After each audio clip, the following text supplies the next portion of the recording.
Assalamualaikum. Waalaikumsalam. Kita buka dulu, Kak. Halo Indonesia, selamat pagi. Apa kabar? Ketemu lagi di Halo Dokter. Dan seperti biasa kita doain semuanya sehat walafiat karena sehat itu asik. Hari ini kita mau ngobrol seputar batu kali. Bukan bukan. Batu saluran empedu. Saluran kemih. Pokoknya kalau batu di dalam tubuh kita salah nih nyangkutnya kejadian ada batu, permasalahannya banyak deh. Bisa apa aja tuh? Batu, empedu, udah pasti. Itu kalau dalam pencernaan ya kalau itu ya. Kalau yang saluran kemih lebih banyak lagi. Banyak bisa di ginjal, bisa di ureternya, bisa di kantong kemihnya. Jangan ngomong ureter Ureter bukan, selang apa dong bahasanya? Saluran. Saluran dari ginjal ke saluran kemihnya. Ke kandung kemih. Maksudnya. Nanti ada lagi saluran lagi yang lain. Pokoknya nggak asik deh pemirsa. Itu. Nanti kita bahas semuanya, termasuk tuh semua mitos-mitos yang nanyain. Kebanyakan makan ini, kebanyakan makan itu, betul nggak sih? Gitu, nanti kita bahas. Nah, makanya kita mau ngobrol sama dua perempuan yang keren banget nih. Dokter perempuannya keren banget. Perempuan, ada satu laki kali. Nih, Dokter Mustika Dian Permana perempuan kan? Oh iya ya. Atau lagi Dokter Septiani Hidianingsih, perempuan dua-duanya. Perempuan, oke deh.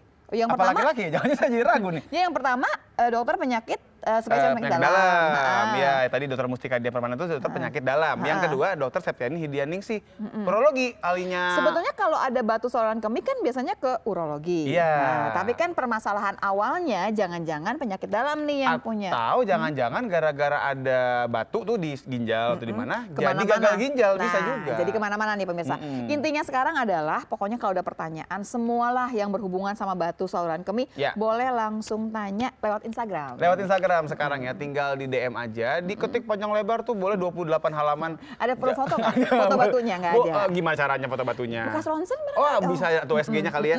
Tinggal dikirim aja DM ke @haldoktertvri. Oke, nanti semua kita bahas nanti segmen 5 dong ya, semua pertanyaan ya. Jadi pemirsa siap-siap aja tulis pertanyaan, kita jeda bentar. Jangan kemana-mana pemirsa. Tetap di Halo Dokter karena sehat itu asik.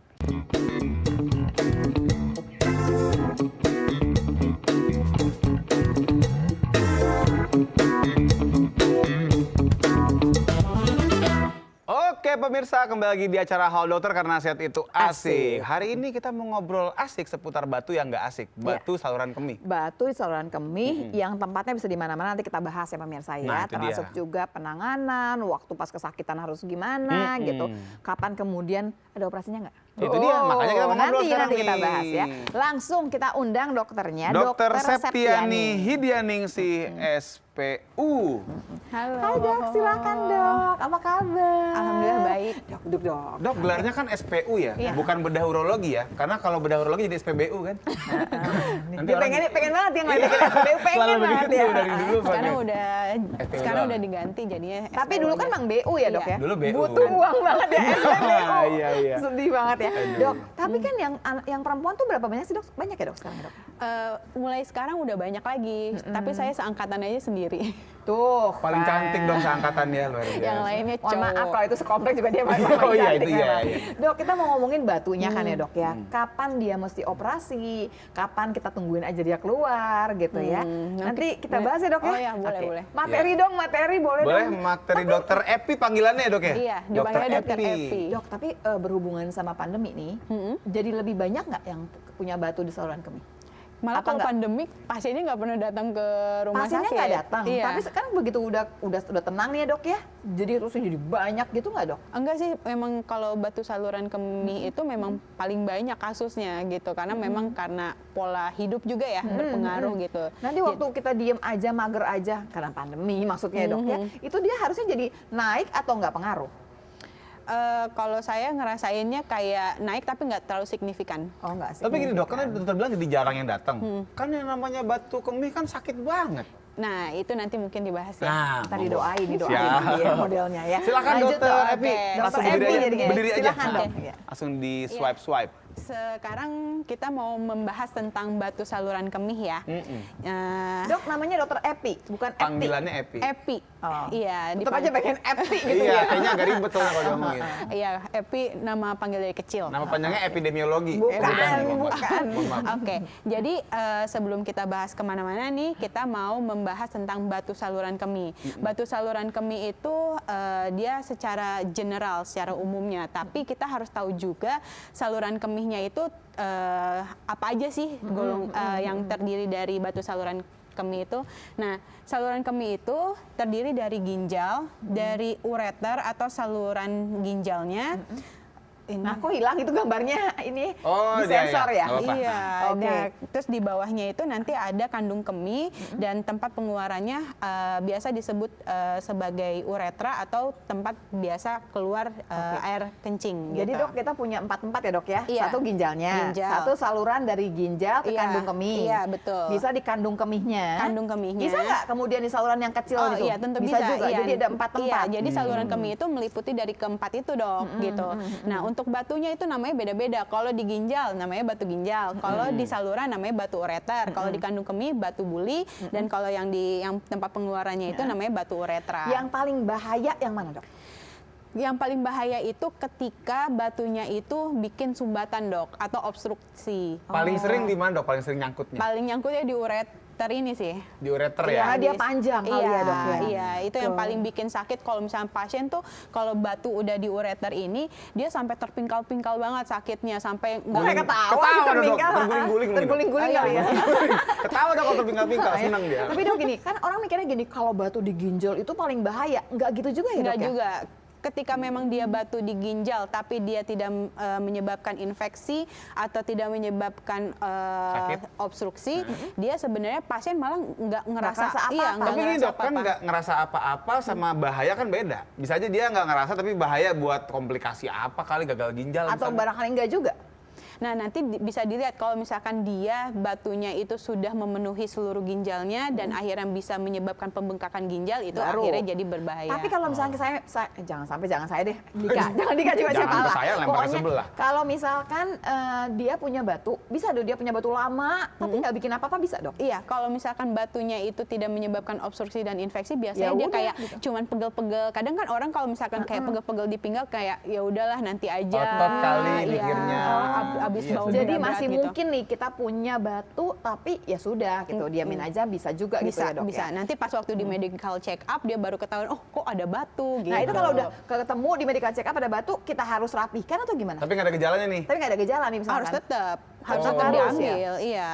Nanti dibahas di Nah, belakang. nanti. Oke, lanjut, Dok, Siap. lanjut, Dok. Lanjut dok, Oke, sikat. next-nya adalah yang tadi saya udah jelasin kalau misalkan gejala dan tandanya itu tergantung ya dok ya. Tapi kalau misalkan sudah besar banget dan bisa dia itu bikin sumbatan ataupun infeksi, malah dia datangnya dengan nyeri pinggang, buang air kecil berdarah, terus buang air kecil keluar batu atau pasir biasanya, buang air kecilnya sakit, terasa panas atau terbakar, dan bisa mual muntah sampai demam kalau misalkan menyebabkan infeksi gitu dok. Tapi nggak mungkin cuma mual muntah demam aja dong. Kalau Nggak. mual muntah demam pasti larinya ke dokter penyakit dalam atau dokter umum lah ya. Biasanya Berarti- ada nyeri pinggang atau buang air kecil berdarah pasien datang. Paling Ini sering yang itu paling sering ya. paling sering itu nyeri pinggang sama buang air kecil Karena berdarah. kalau kita pipis ada darahnya kan langsung, stres dong langsung Iya, lari gitu iya, ya. baru dari Kalau kita pasiennya. misalkan buang air kecil berdarah itu berarti udah bahaya banget nggak dok? Atau barangkali nggak Nggak jadi hitungannya parameter tuh gitu. Nggak maksudnya. jadi parameter. Oh, Kalau gitu. nyeri dok, nyeri kan kadang-kadang kita kalau lagi kayak infeksi gitu kan juga bisa kan. Bedanya apa? Nyeri yang karena infeksi sama yang karena batu? Karena batu.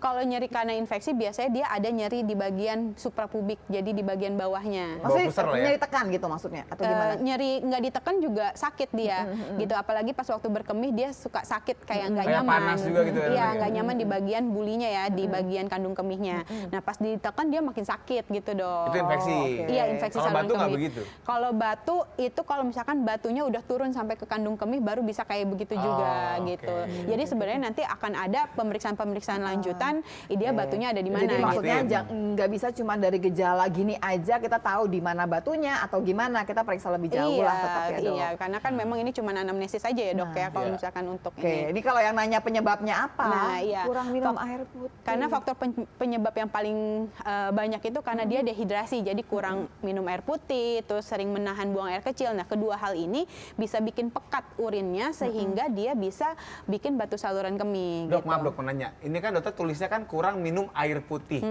Kalau dia rajin minum, tapi misalnya minumnya teh manis, kan Ya, ada sama tuh ya. aja. Sama juga ya? Sama aja. Maksudnya sama aja gimana? Sama aja nggak baik, tetap aja yang paling bagus itu air putih. Oh, gitu. Dia buat flushing tetap air putih Air lah putih ya. gitu ya.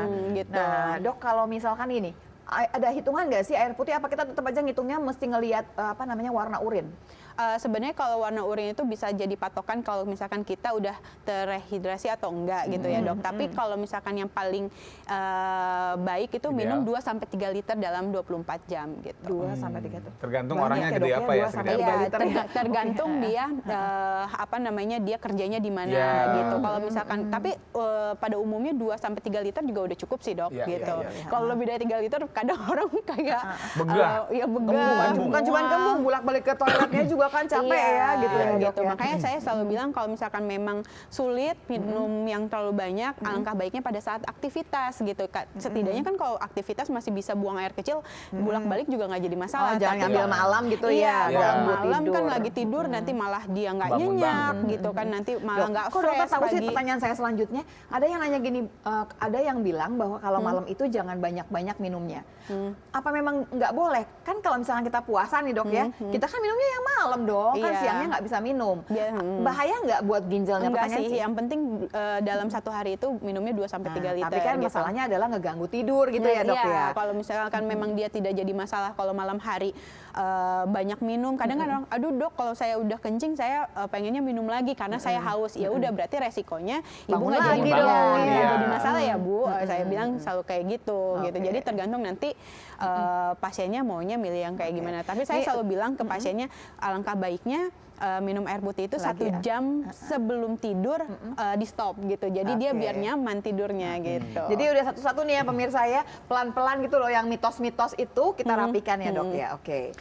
Pernah menderita saluran kemih, dok? Boleh duduk sekarang ya dok ya. Iya. Jadi gini, kalau saya udah pernah punya resiko atau riwayat, dulu pernah punya batu, tapi batunya nggak diapa-apain keluar sendiri gitu ya dok ya. Berarti saya akan punya resiko lebih tinggi. Ada, ya. Nah, Betul. kalau orang tua saya, Oh, itu- apakah genetik itu mempengaruhi? Jangan dijawab. Iya. Nah, kalau bapaknya atau ibunya pernah pernah punya batu gitu ya, saluran kemih, apakah kita jadi lebih mungkin punya juga? Nanti kita bahas pemirsa. Apakah jangan-jangan kalau keluarganya pada kencing batu bisa bikin material tuh? Toko material kan batunya Aja. banyak ya kan? Pasir-pasir Iya. sekalian ya. Jangan lupa masih boleh kita nge-DM ya di Instagram, tinggal ketik aja pertanyaannya, dikirimkan ke @haldoktertvri. Jangan kemana-mana, tetap di Halo Dokter karena sehat itu Asik.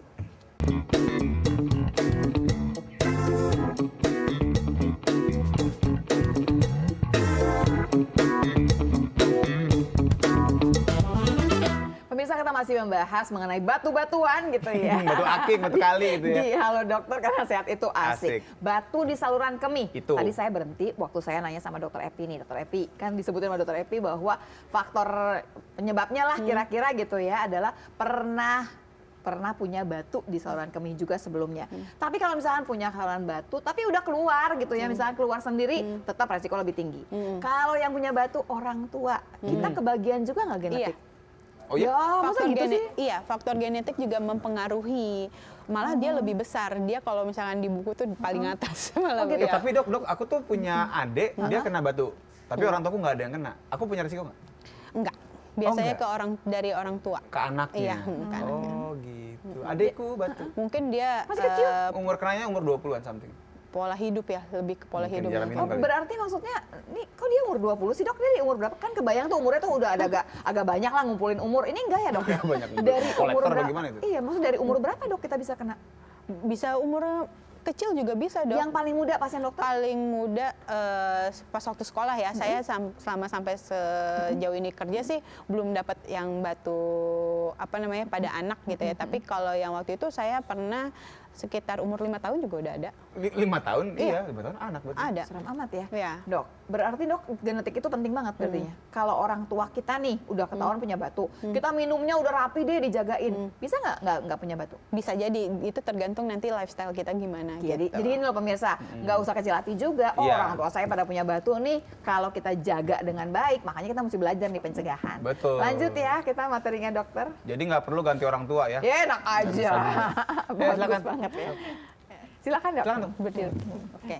Yang udah dibahas ya yang poin ketiga ya. Faktor genetik tuh Iya. dapat. Terus pola hidup yang tadi kalau misalkan dia biasanya sih kalau yang bisa menyebabkan batu saluran kemih itu yang biasa makan makanan yang protein tinggi, protein protein hewani. tinggi. Terus udah gitu tapi paling banyak adalah yang mengandung asam urat seperti kacang-kacangan, melinjo, emping, terus sayuran Dok, hijau. itu kan bukannya ada orang-orang tertentu yang memang lebih mudah gitu ya dok ya? Atau semua orang sama atau gimana dok? Biasanya sih itu kan semuanya berpengaruh ya dok ya. Misalkan kalau ada faktor genetik terus dia pola hidupnya seperti itu ya makin cepet aja kena batunya. Padahal kan nyarinya yang sehat itu selalu kacang-kacangan yang sehat, protein dibanyakin. Sebenarnya bukannya nggak boleh sama sekali ya dok, tapi misalkan dia dijeda gitu, nggak tiap hari yang dia makan kacang-kacangan terus Senin, Selasa, Rabu sampai Minggu gitu makan gitu. Nggak Tapi boleh. ya dijeda, bukannya tidak boleh sama sekali, tapi harus diselingi dengan yang lain. Yang nggak boleh gitu. tuh ngacangin orang, Kak. Yang ngacangin orang Tapi lain kalau ini lagi. Dok, kayak vitamin gitu, vitamin kan ada yang bilang katanya kalau kebanyakan vitamin C gitu, itu bisa bikin batu. Iya bisa juga. Bener ya, Iya, berarti ya? tapi makanya vitamin C kan kita punya kadarnya ya per harinya. Karena vitamin C itu kan kalau kebanyakan juga dibuang lagi lewat ginjal. iya, Jadi betul. kan memang kerja ginjalnya jadi lebih berat ya dok Iya, ya. betul. Oke, oke. Masalahnya banyak orang itu Dok, capek dikit minta suntik vitamin. Nah, itu kan. Ya mungkin bisa lebih minimalisir kena batunya kalau misalnya dia minum air putihnya juga banyak gitu. Oke, Oke. jadi minum vitamin C dosis tinggi, Minum pokoknya airnya dibarengin banyak. sama air. gitu. Oke, lanjut, Dok. Lanjut dok. Terus ini udah ya udah dibahas yang pernah menderita batu saluran kemih. Yang ketiga adanya sumbatan saluran kemih. Nah, adanya sumbatan saluran kemih contohnya kayak prostat, pembesaran prostat Baik gitu. buat laki-laki nih. Iya, terus yang terakhir ada infeksi saluran kemih yang berulang karena Ini perempuan sering nih dok ya. Iya, karena infeksi saluran kemih juga nanti ada batu infeksi gitu. Nah, itu diakibatkan karena infeksi saluran kemih yang Bisa berulang. juga. Lanjut, Oke, Dok. lanjut, Dok. Oke. Nah, pasien datang ke kita, itu kan ditanya-tanya sama kita ya di anamnesis. Nah, Iya, setelah iya. anamnesis kita udah kepikiran nih dia Udah sakitnya larinya ke arah mana nih kemana, kira-kira. iya. Nah, pemeriksaan lanjutannya ya dilakukan pemeriksaan darah. Pemeriksaan darah seperti biasa, seperti ureum kreatinin, fungsi ginjal, terus asam uratnya ataupun kalsiumnya juga boleh dilakukan. Kalau ada pemeriksaan. batu pasti ureum kreatininnya itu nggak normal dok atau gimana? Enggak juga, gitu. Atau karena kalau udah jadi naik, apakah dianggap komplikasi atau gimana? Iya, berarti nanti mungkin dibahasnya sama dokter Mustika ya untuk Jadi itu ceritanya nggak cuma simpel-simpel batu aja nih. gitu. Oke, Terus baik. yang kedua adalah urin lengkap. Urin lengkap kan untuk mengetahui apakah ada infeksi saluran kemih. Di dalam urin lengkap juga kan akan ada komposisi kayak kristal, Iya. kayak gitu juga ya, ada oksalatnya. Jadi ketahuan kalau misalkan dia memang ada batunya, ya berarti Larinya ke arah situ nih batunya iya, modelnya iya. gitu ya dok. Yang ya? ketiga adalah dilakukan USG. Dilakukan USG itu untuk melihat apakah ada batu ya, batu terus udah gitu apakah ada pembengkakan ginjal. Karena sebenarnya kalau misalnya batunya sudah menyebabkan sumbatan, pasti nanti ginjalnya juga bengkak gitu. Oke. Nah kalau misalnya diperlukan bisa dilakukan CT scan atau Biasanya MRI. sampai USG udah cukup ya dok ya? Biasanya udah cukup kalau misalkan memang dia nggak terlalu kompleks banget. Tapi kalau misalkan kompleks ya kita harus yang lebih Kompleks itu lanjut. maksudnya banyak Dok, apa gimana? Batunya banyak, terus udah gitu ada permasalahan lain gitu kayak pembengkakan yang nggak lazim atau apa gitu, kita harus ini karena sebenarnya kalau di USG itu hanya bisa mengevaluasi bagian ginjal dan saluran ureter yang bagian atas, terus ureter bagian bawah kandung kemih aja gitu, sedangkan yang di tengahnya nggak bisa, ya nggak Lagi pula terlihat. bisa tumor dan lain-lain juga ya Iya. dok ya, mesti hati-hati. Oke, baik dok. Oke, ini pengobatannya tentunya ada medikamentosa dan non medikamentosa ya dok ya. Kalau medikamentosa ya kayak banyak mengkonsumsi air putih 2-3 liter per hari karena kan memang pasiennya dehidrasi, terus nggak boleh buang air kecil, tidak boleh tahan buang air kecil, dan yang ketiga kurangi makanan yang membuat asam urat dan kalsium darah tinggi Dok, gitu. kalau misalnya orang punya batu ya dok ya, dikasih obat tuh obat buat mencahin batu kah atau Nah, itu gimana dia. dok? Nah, ini yang kedua, ini kan tadi kan itu tadi medikamentosa, ini kan non medikamentosa. Iya. Nah, biasanya ada di sini kan saya tulis nih obat nih pengobatannya. Nah, obat ini bisa kita berikan itu pada batu-batu yang memang di bawah 0,5 cm gitu. Jadi Itu berarti setelah obat- dokter periksa, ketahuan nih batunya ukurannya berapa. Iya, kalau Ini, misalkan masih memungkinkan untuk diberikan obat ya, biasanya kita kasih obatnya itu 3 sampai 4 minggu nanti akan dievaluasi lagi dengan Sambil USG. ditungguin batunya keluar apa enggak gitu, Dok? Makanya saya kalau misalkan pasien nih masih memungkinkan untuk kasih obat, bilang ke pasiennya, Bu, banyak gerak ya, karena kan biasanya kalau orang yang jarang gerak juga kan lebih besar untuk terjadi batu saluran kemih. Banyak gerak ya Bu, kalau bisa olahraga tiap hari misalkan kayak jogging santai, atau kalau bisa Ibu skipping lebih baik gitu kan. Oh, Karena yang guncang-guncangin Iya, biar rontok supaya bajunya dia tuh ya. bisa turun. Oh, Terus sengaja rontok sih. biar rontok. Tapi dia masih bukti nggak keluar gitu batunya? Kalau gitu. saya selalu bilang kalau bisa buang air kecilnya di lantai ya Bu. Jadi kalau misalkan Ibu karena kalau misalkan di tempat Kloset. Asal bayangin 4 minggu pipisnya di lantai ya. kalau di kloset kan dia langsung ke flush atau nggak Oh, kelihatan. berarti pakai saringan dokter. Pokoknya biar kelihatan bahwa memang udah keluar. Iya, tapi biasanya pasien juga katanya sih suka ngerasa kalau misalkan kayak pasir gitu, kayak pas keluarnya itu kayak gerenjel-gerenjel gitu. Sakit nggak sih dok? Sakit dong harusnya. Ada yang sakit kalau misalkan memang dia batunya besar ya pas keluarin ya sakit. Berarti bisa berdarah juga dong, Dok? Bisa, karena kan dia menggesek dari dinding-dinding saluran kemihnya. Berarti si obat yang dokter kasih itu memang obat buat mencahkan? Ada yang bisa memecahkan ataupun bisa melebarkan saluran kemih sehingga dia bisa batunya bisa lewat. lewat. Dok, maaf dok, obat yang dimaksud ini yang apa ya? Karena kan ada tuh yang banyak di masyarakat yang herbal. Oh enggak, batu medis. Bener ya, obat medis gitu ya? Obat medis. Oh, Kalau oke. obat yang herbal atau enggak yang OTC Dok ya, yang bisa langsung dibeli di warung gitu Dok Apotek di ya, gitu warung. ya. Kan suka ada tuh dok. Ada Itu tuh boleh nggak? sirup. Saya nggak terlalu mendalami karena oke. saya dokter Jadi yang medis. jelas aja berarti ya. Jadi pokoknya yang dokter bisa kasih tahu ya, yang pasti ada obat medisnya kok gitu ada ya. obat medisnya, ada obat medisnya. Untuk memecahkan. Iya, Kalau gitu. nggak bisa dipecahkan, karena udah terlalu besar misalkan, terus gimana Dok? Nah, kalau misalkan dilakukan nih, ternyata dalam 4 minggu, kok masih ada batunya nih, batunya nggak berkurang gitu. Nah, kita akan lanjut lagi yang namanya kalau operasi di kedokteran urologi itu ada non-invasif, minimal invasif, dan invasif. Nah, kalau non-invasif ini kita bisa lakukan dengan SWL. Nah, SWL ini contohnya kayak gini, ya. Jadi Dipecahin dia juga nih batunya sebetulnya. Tapi kayak gelombang gitu dok, kayak Iya ditembak betul. Jadi memang ini batunya yang masih kecil juga, jadi nggak gede-gede ada batu. banget. Terus saya mau Iya. tanya, ini yang bisa nih batu yang seperti apa? Ada Iya. jenis batu juga nggak Dok?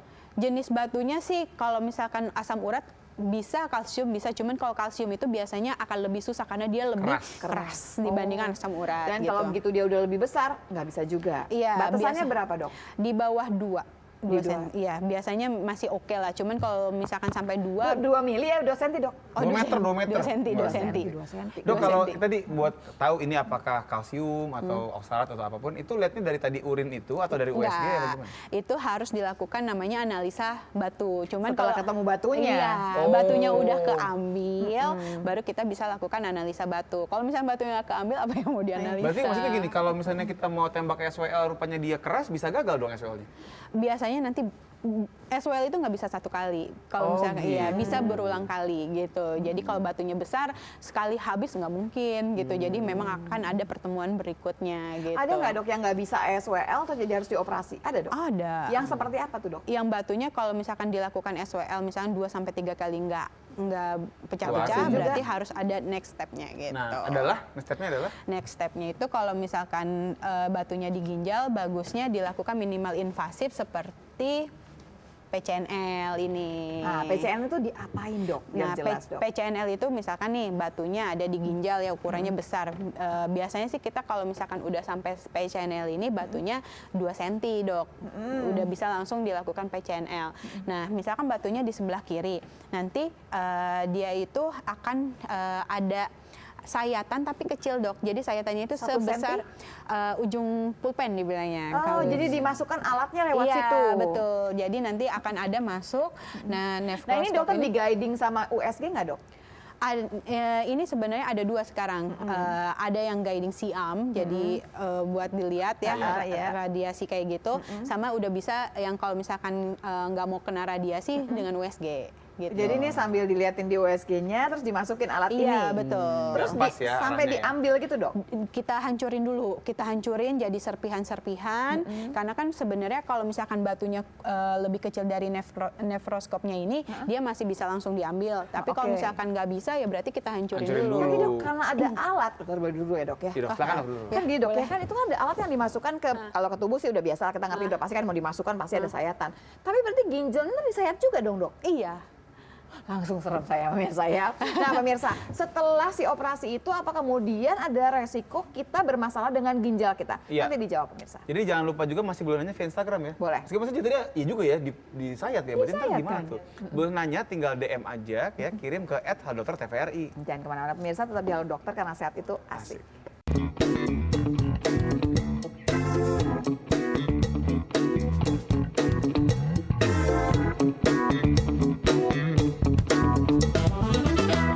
Oke pemirsa, kembali di acara Halo Dokter karena sehat itu asik. Kenapa Tadi- kita nafsu nih pemirsa? Karena kita sampai- udah kebayangin gitu gimana caranya, karena kita ngomongin tadi apa namanya dok? Ininya tindakannya dok? PCNL. PCNL. Nah, si PCNL itu kan dimasukin sebetulnya cairannya kecil, seujung pulpen, kecil banget ya dok ya? Ya kecil lah, segitu Kecil. sepulpen. Masuk gitu ya. Tapi kemudian kita ginjalnya kan berarti disayat Disobek juga juga kan dong ginjalnya. gitu. Nah itu ada resiko nggak dok kalau si ginjalnya sendiri? Dia bakalan sembuh lagi sih dok. Dia nutup lagi, nggak usah Nutup lagi, takut gitu iya. ya. Toh kalau misalkan kita tindakannya juga yang operasi terbuka ya, bukan PCNL, itu kan di Saya Saya juga besar. sih. Ini kenapa tadi kita ngeliat gambarnya keluarin lagi dong? Karena ngeliat gambarnya tuh kayak serem, besar banget Iya. gitu kayaknya alatnya. Ternyata nggak seperti itu ya dok nggak ya. sebesar yang di TV. Ini kita kasih lihat gambarnya supaya maksudnya supaya lebih Kelihatan jelas, aja. kebayang. Tapi kalau memang kecil bisa dibawa gitu sama si alat itu. Kalau si kan bisa dipecahkan nih dok ya. Kalau batunya kecil, kalau besar dipecahkan. Kalau batunya kecil langsung gitu langsung dok. diambil sama pencapit batu. Tapi dok gini dok, Disedot apa gimana sih dok? Disedot. Dia langsung nyedot gitu. dok gini, kalau batunya banyak, berarti mesti berkali-kali sayat dong? Kan maksudnya Oh kan enggak, cuma sekali juga bisa. Oh, bisa. Iya, tergantung nanti kan bakal kelihatan tuh dari siam ataupun dari USG-nya. Apakah nefroskopnya ini yang dimasukkan ke dalam ginjalnya itu bisa mengambil semua batu atau enggak? Karena kan dia bisa nukit kanan kiri. Oh, bisa gitu. dimanuverin. Tapi kan pada dasarnya si batu itu adanya di saluran kan dok? Bukannya di jaringan ginjalnya atau di Oh, jaringan di juga? dalamnya. Di dal- Iya, bukan di daging ginjalnya, Bukan ya? ini di rongganya. Di rongganya. di- Ya. Di saluran dok ya, oke, Sensitif banget tuh. Oh, jadi Iya, pada iya. dasarnya maksudnya si batunya itu nih pemirsa bukan kemudian di jaringannya, di dagingnya bukan. Enggak. Dia Si pembuluhnya. Jadi makanya Oh, si pantesan. alatnya masuk ke dalam saluran. Rongga.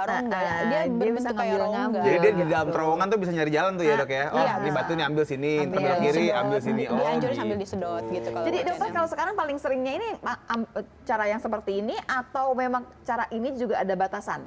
Dok, kalau misalkan di urologi itu tindakannya itu PCNL. nggak semua harus di PCNL. Jadi itu tergantung dari ukuran batu, dari posisi batu, itu mempengaruhi treatment selanjutnya. Jadi nggak akan sama. Pilihannya ESWL, terus PCNL, terakhir barangkali dibuka gitu ya dok Dibuka. ya? Nah dibuka itu Operasi dari terbuka. 100 orang yang punya batu, yang sampai dibuka berapa banyak dok?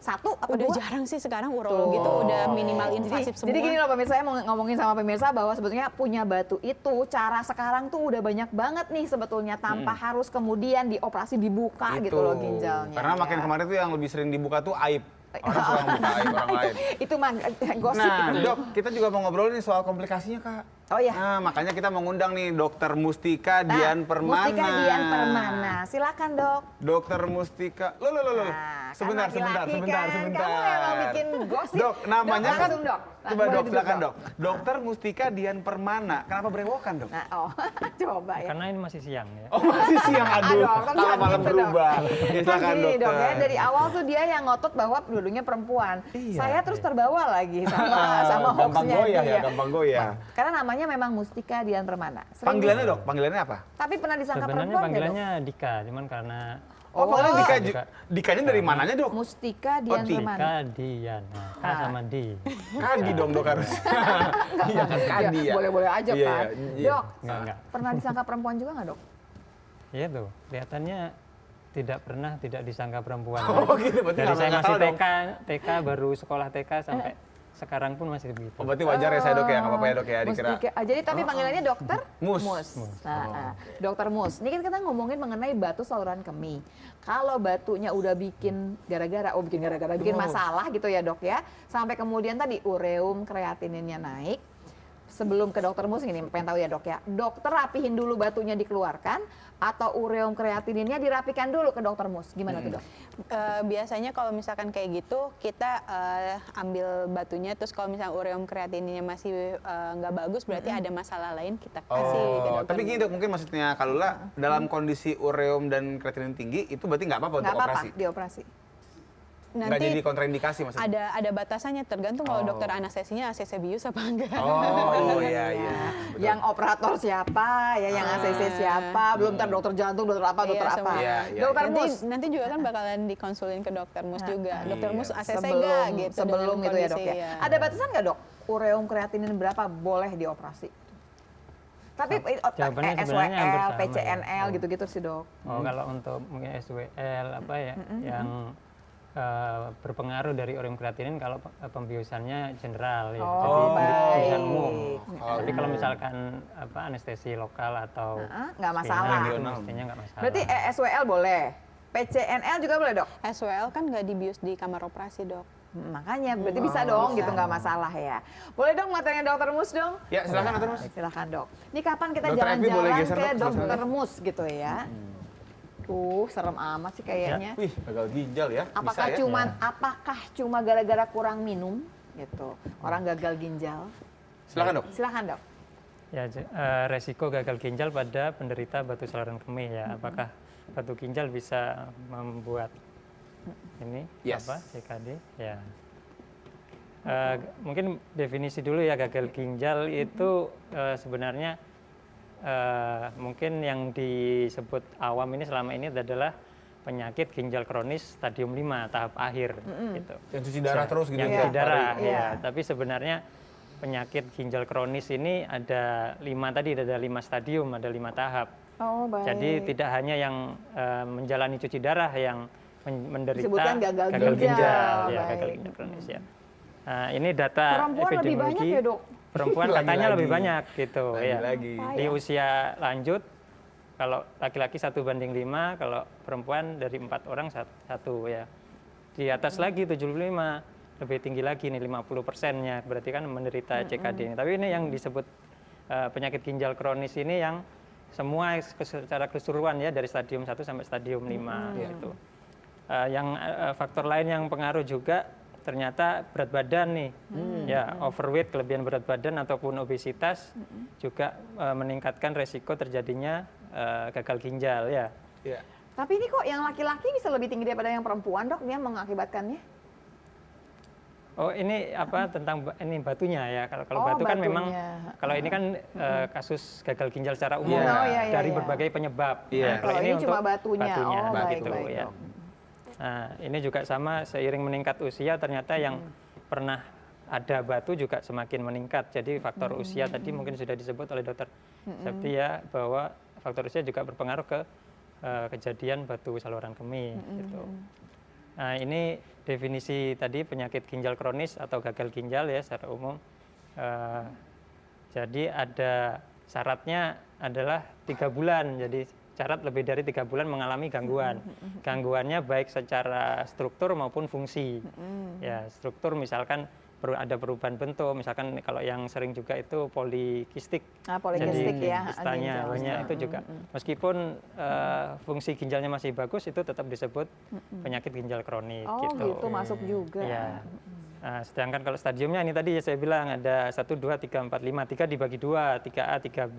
Oh, Ini sebenarnya pembagiannya untuk apa? Pembagiannya untuk prognosis. Prognosis itu Kemungkinannya gimana nih ke depannya? Ini sambil depan, dokter nerangin, saya langsung gitu. tahu tempat saya di mana. Kalau langsung, nyari. langsung tahu, waduh saya di situ tuh kayaknya. Yang Jadi, aman tentu kan yang hijau, hijau, ya, alhamdulillah. yang kuning, yang resiko tinggi yang Dok. merah. Punten gitu. dok, yang nomor G2 itu dok ya kan udah mildly decrease ya dok ya. Itu berhubungan sama umur juga nggak dok? Ya, tadi memang secara usia, kalau usia lanjut ada perhitungan Ada hitungannya lah, dia akan berkurang. laju filtrasi ginjal itu ketika umur meningkat itu biasanya minimal udah stadium memang 1 akan 2 turun gitu, gitu ya, memang Dok, akan ya. turun memang. Mau dia jaga usia pola itu hidup tadi. sekeren apa. Stadium 1 tuh yang normal. Jadi memang stadium 1 tuh normal kan ya, Dok ya? Ini kan ada yang G1 itu normal, itu NH ya. Normalnya ya nggak ada penyakit ada. ginjal kronis, tapi kalau masih stadium 1 masih aman lah gitu. Tapi orang biasanya berapa sih, Dok? Biasanya kan Kalau orang yang memang di atas 90-an. 90 ya. Di atas 90. Normalnya di atas Kok saya nggak 90. ketemu, Dok, sama yang di atas 90? Kebanyakan orang 90 ke bawah gitu. Atau barangkali umur atau bagaimana, Dok? Iya, faktor umur tadi. Kalau misalkan baik. masih muda masih di atas Harusnya 90 ke atas ya. Masih di atas 90. Berapa emang belum pernah? Belum cek. Oh, baik. Ini ada hitungannya. Terus ini juga dicek yang mungkin jarang kita lakukan lebih lanjut, periksa albumin urin ya. Oh, Jadi oke. faktor ternyata faktor ada tidaknya protein di urin ini berpengaruh Pegangan juga ya, gitu. Dok, ya. Meskipun stadiumnya sama-sama 1, ketika protein di urinnya tinggi lebih dari 300 dia Lain risikonya lebih ceritanya. tinggi. Nah, Dok, Oh, ngomongin soal protein bocor nih ke urin. Ya. Ada yang bilang katanya gejalanya itu adalah pas pipis itu berbusa. Nah, Itu bener nggak? coba Ya, Dok, ya. itu. Itu benar kalau memang cairan di toiletnya tidak ada cairan sabun, khusus, tidak sabun ada dan apa sebagainya gitu. ya. Jadi memang benar kalau misalkan dia protein tinggi, kencingnya Jadi juga akan maksudnya gini berbusa. pemirsa, jangan kita pipis di toilet gitu ya, pas berbusa terus panik. Ya. Karena kita mesti memastikannya itu benar-benar pipisnya di tempat yang jelas, nggak ada Iya, apa-apanya, yang steril iya. gitu ya, Iya, Dok iya. ya. Tapi si busa itu jadi pegangan nggak sih, Dok? Pasti nggak nih kalau berbusa berarti kan nggak ada, kita nggak ngomongin ada sabunnya, Dok, Iya, ya. proteinnya Berbusa, oh tinggi, protein gitu. nih. Bisa dibilang begitu Ya, nggak? ya, bisa dibilang begitu. Oh gitu ya? Wow. Oke, baik, Dok. Lanjut, Dok, lanjut. Dok. Lanjut ya. Nah ini kalau khusus membahas berkaitan dengan batu saluran kemih tadi, ternyata secara dari studinya ada tidaknya batu ini meningkatkan resiko 1,94 Hampir 2 kali ya, Dok, terjadi gagal ginjal ya. Jadi ini resikonya termasuk tinggi nih, sama dengan Hipertensi hipertensi malah nih di bawahnya 1,64 dia ya, ya, Dok, malah lebih ya. di bawah. Yang lebih tinggi hanya diabetes ya. Jadi punya batu aja itu sudah risiko tinggi untuk terjadi penyakit ginjal kronis ya. Apalagi kalau misalkan sudah punya batu, ada hipertensi, ada diabetes, waduh, itu akan semakin berkali-kali. Baik, berlipat-lipat resikonya. Ya. Ya ini gambaran jumlahnya dari 4.000 orang yang punya batu 470 ternyata jadi gagal ginjal. Jadi sekitar 1 dari 10 ya. Lumayan. Lumayan, 1 Dok. dari 10. Nah, ini kalau ini membahas tentang penyebabnya ini, kenapa batu saluran kemih bisa terjadi gagal ginjal. Katanya ini ada empat mekanisme ya, mekanisme. Yang pertama repeated episode of obstruction. Jadi Mampet berulang lah ya. sumbatan Mampet berulang, lagi, mampet ya, terutama lagi. kalau batunya memang batu yang berulang ya. Ketika terjadi sumbatan terjadi inflamasi, Ada selalu begitu ya. permasalahan, rusak kan inflamasi deh pasti nih ginjalnya Iya, gitu. Jadi di Baik. ginjalnya inflamasi, kemudian jadi jaringan parut, akhirnya ginjalnya fungsinya Rusak. menurun. Yang kedua kalau batunya jenisnya batu infeksi. Kalau batu infeksi ini karena toksik dari racunnya amonium, ya, itu merusak ginjalnya. Kemudian yang tiga ini hereditary, keturunan. Jadi memang ada orang-orang tadi yang mungkin yang masih kecil, kasus anak tadi mungkin kasusnya begini. Jadi ada kelebihan hiperoksalat atau Oksalatnya sistin. yang banyak ya. Jadi Yang memang memang sudah dasarnya dari sononya, bukan gitu. salahnya dia, bukan karena dia Iya. yang dia makan gitu Iya, ya, Dok, ya. emang genetik aja berarti Memang ya. genetik. Atau ini ternyata pengobatan batu sendiri itu juga beresiko terjadi gagal ginjal. Jadi misalkan Efek tadi samping. ESWL berulang gitu kan, tetap terjadi mungkin nggak tahu saya caranya gimana, tetap mengganggu ginjalnya ini, terutama untuk yang berulang ya. Iya. Sekali aja mungkin sih nggak sama masalah, tapi kalau Iya. berulang Sedikit tapi banyak Berkali-kali. berulang yang Iya. bisa jadi kenapa-napa juga ya. Baik, Dok, repetitif baik. gitu ya. Nah, tapi yang harus kita catat juga ternyata hanya sebagian kecil nih, 0,8 sampai 3,2 yang end stage renal disease, artinya yang sampai butuh cuci darah gitu. Jadi meskipun tadi terjadi 1,9 kali beresiko, tapi hanya sebagian kecil yang sampai harus cuci darah. Berarti gitu. stadiumnya nggak stadium sampai Nggak lanjut parah-parah gitu amat, loh. ya. Oke, baik. Nah, ternyata juga jenis batunya berpengaruh nih. Jenis batu infeksi lebih tinggi, 42% yang bisa gagal ginjal. Kalau jenis batu yang lain lebih sedikit lagi nih. Batu kalsium, batu asam urat ini lebih sedikit, 26-17%. Baik, Dok. Boleh duduk dulu ya dok ya, Iya. kita Silakan, Dok. akan teruskan lagi. Oh ini ada faktor-faktor yang Ini berhubungan, faktor-faktor nih. lucu juga Iya. nih. Ada cerita yang merokok juga di sini. Ada. Apa kok hubungannya sampai ke sana? Dok, kalau dokter tadi bilang kan yang paling banyak bukan batu infeksi kan ya dok ya? Paling banyak asam urat sama kalsium oksat. Kalsium. Sementara pemirsa yang bikin permasalahan di gagal ginjal adalah batu infeksi. Agak lega ya pemirsa ya.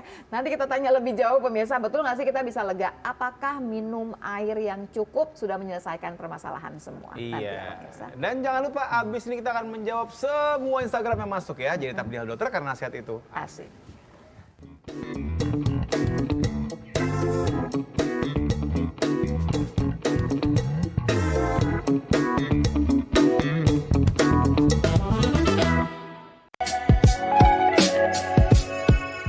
Oke pemirsa, mumpung kita lagi ngebahas soal batu ginjal, makanya sekarang saya mau ngebahas soal mimisan. Nyambungnya di sebelah mana itu ya. Jadi tuh mimisan itu kan banyak kejadian ya, apalagi pada anak-anak. Makanya kenapa kalau di sekolah tuh yang namanya UKS, itu yang datang itu kalau nggak ya pingsan ya kan, kemudian juga masuk angin gitu, atau ya mimisan. Ada juga sih yang kesurupan ada. Jadi kalau misalnya kita mimisan, itu sebenarnya harusnya udah tahu caranya gimana karena sering kejadian. Masalahnya banyak yang salah nih nanganinnya. Pertama, banyak yang suka masukin barang-barang ke dalam situ. Termasuk apa? Daun sirih. Orang kalau mimisan dimasukin daun sirih beresiko ngelukain si hidungnya lagi. Takutnya pendarahannya makin banyak. Jadi nggak usah masukin daun sirih. Kita juga nggak tahu itu bersih apa enggak. Apalagi sampai masukin daun jendela. Kegedean nggak bakal masuk. Jadi udah tinggal dijepit aja pakai kasa steril nih, dijepit. Udah kalau keluar dari kanan, ya jepit sebelah kanan, napas lewat kiri. Kalau dua-duanya, ya jepit dua-duanya, napas lewat mulut. Nggak usah tuh disumpel-sumpel pakai tisu. Takutnya apa? Suka sobek ketinggalan di dalam. Kadang-kadang ketinggalan sampai gulungannya ketinggalan di dalam juga. Makanya jadi nggak usah tinggal begitu aja ditahan pakai kasa. Harusnya dalam 15 menit kurang lebih paling lama itu berhenti sendiri. Kalau nggak berhenti-berhenti juga, ya udah berarti mesti dibawa ke IGD. Atu lagi, jangan ditengadahin ya. Jadi harus netral posisinya begini. Karena kenapa? Kalau kita tengadahin begini nih, takutnya si darahnya itu bakal masuk ke jalan napas dan akhirnya malah lebih bahaya. Jadi jangan dibikin begini ya. Maaf nih, kok nggak bisa balik kepala saya? Oke, biar Dika rapiin dulu ya. Kita balik lagi kalau dokter karena sehat itu asik. Jadi cerita mimisan memang keseringan sih orang tengadah karena memang mitosnya tengadah. Padahal harusnya diturunkan katanya begitu ya. Karena pasti masuklah ke kerongkongan darahnya. Ini beneran begitu. Balikin dulu kita. Diginiin. Iya. Itu bener-bener ya. Pemirsa, kita ngomongin mengenai batu lagi pemirsa ya. Tapi sebelum saya nanya kemana-mana, kita janji ada Instagram yang kita harus jawab Ya, itu dia. pertanyaannya. Boleh dong lanjut? Oke, dari Instagram sudah ada pertanyaan dari siapa ya? Ini ya, masih OTW ya, masih dia. Dari Sri Nani Sulistiani. Saya kalau kencing sering tersumbat. Kalau kencing keluarnya sedikit-sedikit kadang melilit. Ini kenapa kira-kira dokter Epi? Kalau tersumbat itu tersumbatnya kayak gimana maksudnya? Perempuan kan ya Mampet ceritanya gitu, kayaknya padahal kan ya. Ibu Sri nih ya. Kayaknya mampet gitu berhenti dikit-dikit. Kalau Kadang kayak laki-laki, dokter masih larinya ke Prostat. prostat takutnya. Kalau Iya. perempuan, Kalau dok? perempuan? Bisa ke infeksi saluran kemih juga bisa sih karena dia kalau misalkan infeksi juga dia kencingnya itu terputus-putus jadi kayak endet-endetan gitu kalau misalkan. kalau batu. Kalau batu agak sulit ya kalau misalkan batu kan kalau tersumbat berarti kan di bagian saluran uretranya. Sedangkan kalau saluran uretra perempuan itu lebih Pendek. pendek dibandingkan laki-laki. Jadinya kalau misalnya ada batu harusnya di ngedenin juga dia bakal bisa keluar Keluar. sih. Kecuali memang Udah batunya tinggal gede di banget. ujung masalahnya Iya, ya. kalau misalkan gede banget ya Nggak bisa sama sekali dong, berarti stop sama iya, sekali. berarti sumbatnya total. Berarti Total kan harusnya ya. Tapi sebaiknya sih periksa lebih jauh dong kalau Iya. kayak gini ya. Kita sendiri nggak bisa ngira-ngira nih Mbak Sri kayaknya ke arah mana gitu. Iya. Kalau dari penyakit dalam, kemungkinan ada penyakit lain nggak dok? Nggak Arahnya kayaknya kemana, ya, Dok? ya? Oh, kalau menurut saya ini biasanya yang melilit itu perut. Ya. Perut melilit. Ini kenapa kok kencingnya melilit? Jadi saya nggak tahu ini arahnya yang mana ini. Harus Mesti diperiksa lebih analisis jauh. lebih lanjut ya. Oke, Iya, apalagi betul. kalau perempuan ya, takutnya ke arah kebidanan juga. Iya, ya. benar. Lanjut Berikutnya dari siapa nih Kak? Next, nah. dari Eyang Uti Bambang. Ya dok, saya usianya 71 tahun. Ibu rumah tangga sering pipis dikit-dikit dan batuk. Ketawa, bersin, pasti keluar pipisnya. Gimana cara mengatasinya malam-malam suka bangun pipis? Silahkan dokter Epi. Oke, ini kan biasanya kalau perempuan sudah berusia, itu kan pasti kan hormon juga berpengaruh ya, apalagi kalau misalkan dia udah menopause ya, berarti kan ada pengaruhnya dari keelastikan dari saluran kencingnya. Nah itu juga bisa berpengaruh karena sebenarnya di bagian saluran kemih ataupun uretra itu dia tuh punya klip dok. Nah klip yang untuk on off gitu dok, kalau misalnya dia Klep ya dok ya. Pokoknya dia bisa jepit, dia bisa ngejepit gitu ya pokoknya. Nah itu biasanya bermasalahnya di situ. Nah harusnya kalau misalkan batuk, ketawa, bersin itu keluar pipis, itu namanya inkontinensia urin. Ya, nah itu harus ada pemeriksaan lebih lanjut seperti urodinamik sih. Nah biasanya juga dikaitkan sama otot-otot dasar panggul. Jadi berarti nanti ibu juga harus nih Bu menguatkan otot dasar panggulnya biasanya. Kegel lagi, pegangannya kegel. Tapi kalau nggak bisa, ya mesti bantuan lebih jauh pasti ya dok ya. Tapi menangani juga nggak dok urologi? Ya. Atau kebidanan? Nanti akan diperiksa namanya urodinamik dulu. Setelah dilakukan urodinamik nanti akan ada hasilnya. Dan untuk treatment selanjutnya kita kerjasama sama rehab medik sih. Latihan tadi, penguatan tadi barusan ya. Penguatan dulu. Kalau nggak berhasil, baru nanti ada tindakan selanjutnya. Jadi nggak usah takut juga. Jangan langsung berpikir bahwa kalau bedah urologi harus dibedah, belum tentu pemirsa ya. Ada fisioterapi juga ya. Lanjut. Next berikutnya dari siapa ini? Dari Firly. Selamat malam dok. Pagi. Dari malam loh dia udah ngetek loh. Mohon maaf banget sebelumnya, nggak apa-apa dimaafin Mbak. Telah mengganggu waktu dokter. Jika boleh, saya ingin bertanya perihal penyakit yang sedang saya alami saat ini dok. Saya sakit ketika keluar air pipis dan airnya itu ada sedikit kotoran warna putih. Itu apa dokter Epi? Kotoran warna putih. Ini perempuan ya? Kayak tebak-tebakan banget kata dokter Epi ini. Gimana ini perempuan coba? nih dok. Biasanya kalau misalkan infeksi saluran kemih yang kronis atau yang biasa kita sebut sebagai sistitis, itu bisa juga keluar air kencing yang putih. Jadi kalau misalkan nanti kita teropong, itu tuh kayak debris gitu dok. Oh banyak kotoran gitu. Belum tentu nanah juga. Belum tentu nanah juga. Jadi harus pemeriksaan lebih lanjut ya. Periksa, karena cuma ngomongin kotoran putih kan agak susah ya.